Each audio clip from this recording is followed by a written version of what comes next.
Hai semua. Jadi selamat kembali ke kelas pendidikan sahsia. Bagi pendidikan moral, anak-anak akan bersama dengan saya iaitu Cikgu Chris, dan bagi pendidikan Islam, anak-anak akan bersama dengan Cikgu Amir. Jadi hari ini kita akan belajar topik 2.1.4 iaitu memahami emosi dan perasaan orang sekeliling. Memahami emosi dan perasaan orang sekeliling. Okey, sebelum kita teruskan kelas kita pada hari ini, mula-mula kita nak tengok apakah objektif pembelajaran kita pada hari ini.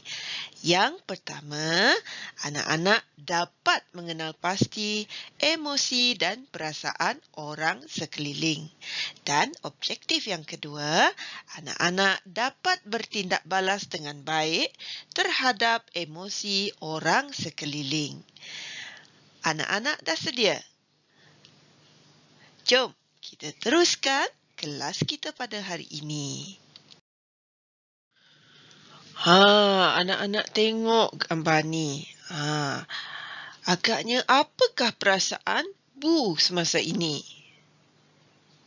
Adakah Bu berasa gembira? Ataupun adakah Bu berasa sedih?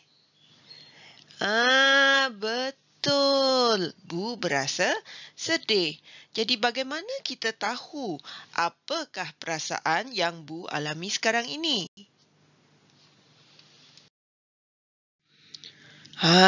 Jadi bagaimana anak-anak dapat mengenal pasti emosi Bu tadi? Jadi kita dapat mengenal pasti emosi orang di sekeliling kita melalui pertama bahasa badan. Contohnya tengok baby boss di sini. Bila melihat kepada bahasa badan baby boss di sini, nampaknya baby boss berasa sedih. Seterusnya, apakah emosi yang dialami oleh baby boss dalam gambar ini pula? Jadi di dalam gambar ini, nampaknya baby boss dalam keadaan ketakutan kerana anak-anak dapat melihat daripada bahasa badan yang menggeletar. Dan seterusnya, apakah emosi yang dialami oleh baby boss dalam gambar ini? Nampaknya baby boss sedang marah. Jadi, salah satu cara kita dapat mengenal pasti emosi orang di sekeliling kita adalah melalui bahasa badan. Okey, seterusnya, bagaimana kita dapat mengenal pasti emosi orang sekeliling selain daripada melihat kepada bahasa badan? Kita kena lihat mimik muka mereka. Contohnya, gambar yang pertama ni.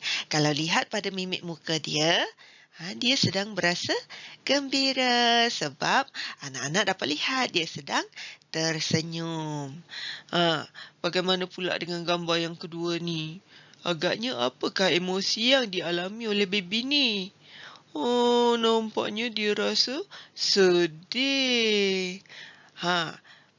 Gambar yang ketiga ni. Apa pula emosi yang ditunjukkan? Daripada mimik muka ini menunjukkan bahawa dia sedang marah. Anak-anak dapat tak? Kita dapat mengenal pasti emosi orang lain melalui mimik muka juga.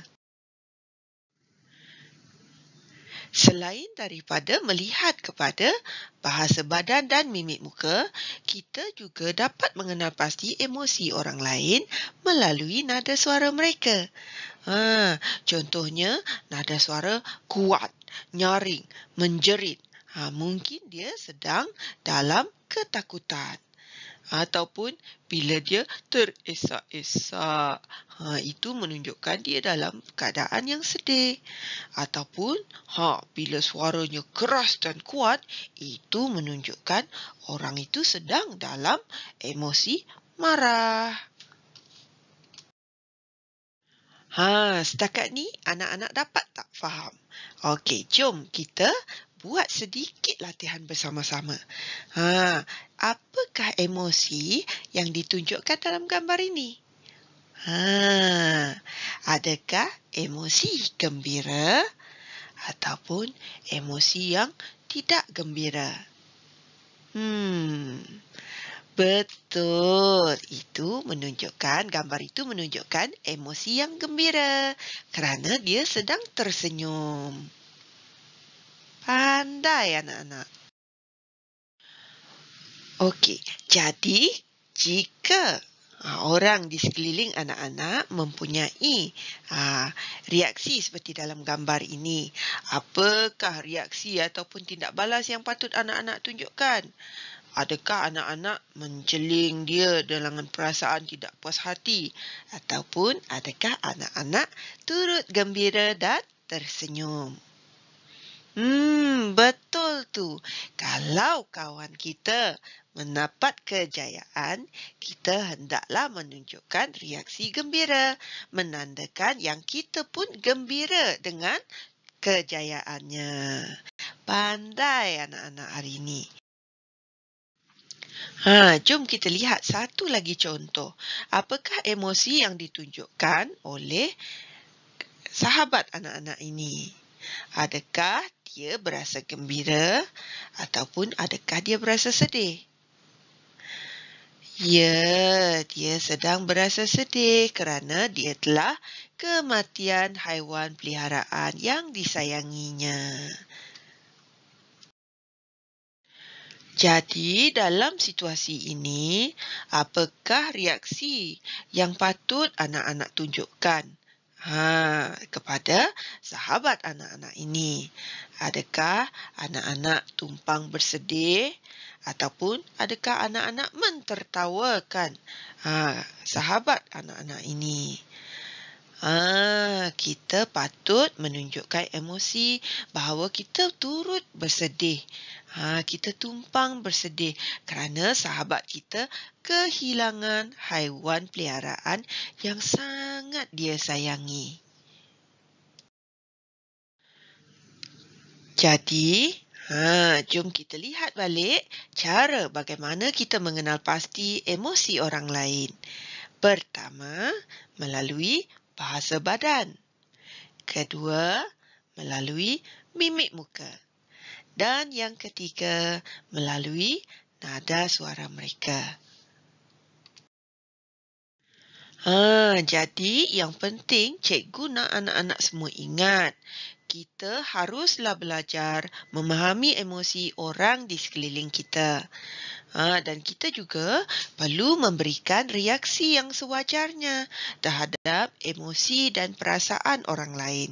Kerana kita dapat hidup dalam suasana yang harmoni, aman damai apabila kita saling memahami dan menghormati perasaan orang lain.